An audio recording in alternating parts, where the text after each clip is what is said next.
These videos are not for children. Alright, NUzi. What's more to say? The main characters murder drones, start off as originally adversarial enemies, turn to friends, turn to arguably the greatest fictional ship of all time, and that's not even dick grind, it's just sheer effects. Some people love it, some people hate it, some niggas really like them. Seriously though, this comic is actually fucking horrid. But many people have wanted to see them have children, and may have made multiple fan children of them over the years. However, there is one AU that I think did this concept to a T so much that not only is it one of the best Murder comics, but I consider the most wholesome. Uzi and N's kid, or as I call Uzi and N's baby since the baby's a toddler. So the plot's really simple. Sometime after the events of the show, in a different universe, Uzi and N, well, they build a baby. I'm pretty sure it's obvious. First things first, I am so fucking glad that they just had these two build a baby and not fuck. Cause dude, I dead ass cannot look up N without seeing N with a big dick and a fucking six pack. Like earlier today, I tried looking up N Uzi comics. I got this shit. So having them just build a baby instead is so much better. Plus the robot, so it makes much more sense. Anyway, so the baby named Night Doorman scans N and recognizes him as his father in a happy, wholesome way. N is so fucking nerdy in this, and he's just so damn ready to be a father and immediately gives him upsies. Uzi's unsure about this because, well, have y'all seen her parents? Her dad makes out her doors, and her mom is really a spider horror thing that's also fucking weird and kind of insane. Nonetheless, though, she tries to get close to her son and tries to get him to call her mommy, like how he calls N Papa. However, then Night just stares in silence and animosity, with Uzi staring back coldly as if she did something wrong. And then we see why Night looks at her like this. Okay, so this part made me fucking laugh my ass off the first time I saw it. So while Uzi was pregnant with Night, kind of with the little pod thing from the show, she fucking spun him, had him sleep on the floor while she takes up the whole fucking couch, refused to hold him. She sat her fat ass on it, and Ed had to come and push out of the way. Sung it Twinkle Twinkle Little Star, saying that if it cries, she's gonna beat his ass. Listen to fucking music while it's crying, and then just tie it up while she's playing games. But I just love how fucking rude this is for no goddamn reason. I knew Uzi's parents were not the best, but goddamn.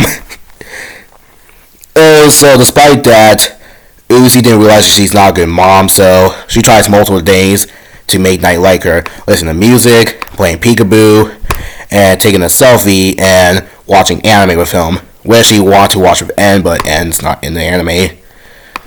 Eventually, after multiple attempts, Night scans Uzi, recognizing her as his mom, and she's able to call him her mommy.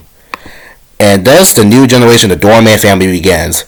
This comic was well received by many fans due to the amazing art style and being his usual goober self, but I gotta say, I'll talk about this end later when I talk about the characters. The design for Night himself is actually really good. It's a perfect mix of Uzi and N.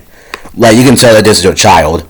The one complaint I have is that the little tips of Night's hair make them purple to reflect Uzi, because while it does have Uzi's shape, he looks pretty much like N, and there's no real Uzi. I think his hair could have been purple at least. Anyway, so since the comic was well received, that means it's sequel time. So part 2 opens up with Nori being paranoid and wanting Night's codes to get scanned, thinking that he's going to turn into a murderous disassembly drone like his dad used to be.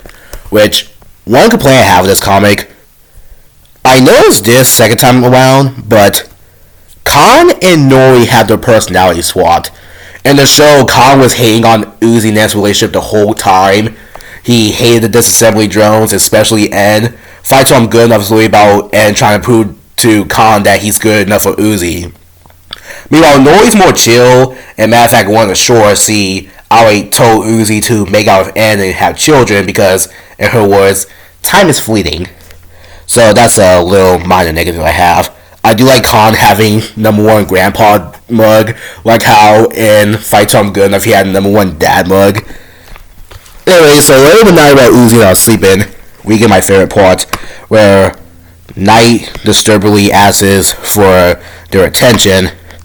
Uzi is anxious and wants to see what's wrong with her son, and she uses the palace to open the door, and she sees blood dripping from his legs, and there's revealed that Night is covered in blood foaming out of his mouth all the way down to his shirt. Uzi is horrified at the fact or idea that her son could ever become a cannibal, seeing as he's only 0 days old and she only felt as a mom. Another concept of the show I'm glad they put into this AU, because the whole disassembly drones needing food to survive by eating disassembly drones is something that is just ignored. So them doing it here with a baby of all things, I fucking love that idea.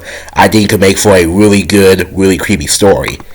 But no, he's not a cannibal, he just threw up.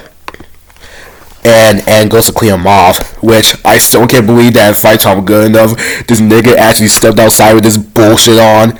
Although he is a pretty princess. At the woods, Uzi and Nori go to scan Knight's coast after all to find out what is wrong with him. And Uzi is worried sick. And it turns out he likes Nightcore, which Uzi hilariously yells at her mom not to scare her like that. And being a dork per usual comes in and scarily, sheeply asks what's wrong with Knight. And it turns out Knight is fine. He's just a regular worker drone, disassembly hybrid creature. And part 3 leads into him walking to the sunset with his grandmom, albeit a spider, but still. Now, this is where we get to where it becomes really, really short. Uzi wakes up next morning and Night cutely runs towards her, and he said that he misses her even though it's only been a few hours.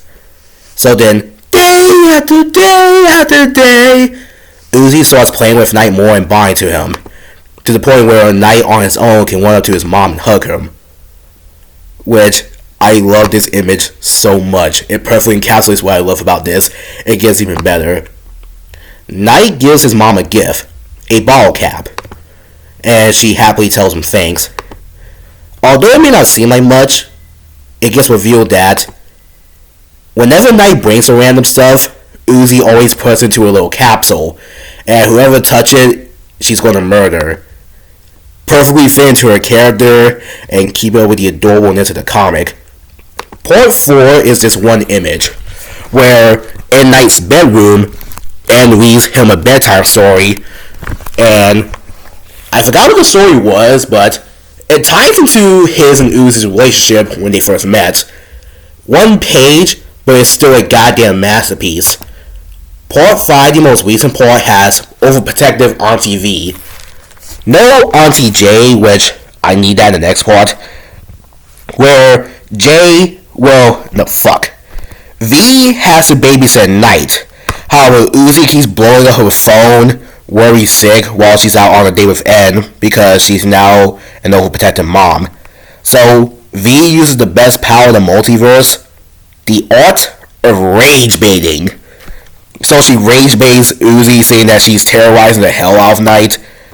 And in Lisa's apartment, Night is tired while playing with V.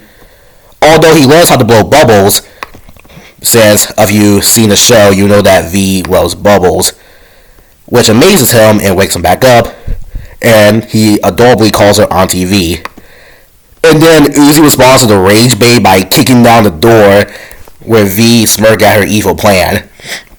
And then Uzi's relieved to see that Night is alright, It's just that V is a little prankster like usual. Not to go over the characters, I'm gonna start with V.